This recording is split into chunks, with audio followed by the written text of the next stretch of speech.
Kumbati bra, pakita na ko sa inyo ako everyday morning routine.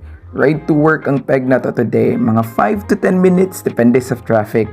Pero usually, chill ride lang kay dili ko ganahan nga mag-rush kay basin pa di ay nga masugatan niya si Happy Crush nya dili takalingi.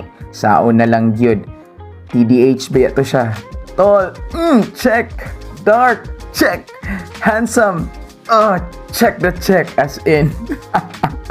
Shuvi lang bitaw, slow ride lang yun always kay enough ang time basta mugikan ka saktong oras. The goal is simple, makalag in ka before 8 a.m. Not too early, not too late, pero ako gyud usually 7:20 gid ko maabot sa school. At least makapangandam ba if naay kinahanglan i-prepare.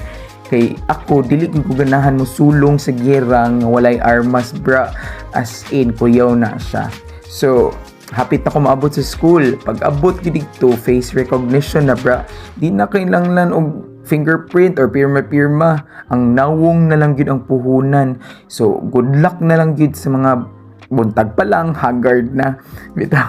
After that, it's coffee time. Of course, pure black lang ko always. No sugar, no creamer, no drama. Kay kung magtudlo na ka, kinahanglan gyud og full nga pangutok. Dili pwede half asleep. Kaya ang students energetic kayo, so dapat ikaw sad. Pero honest bro, coffee first, then later patience na yun. Bye!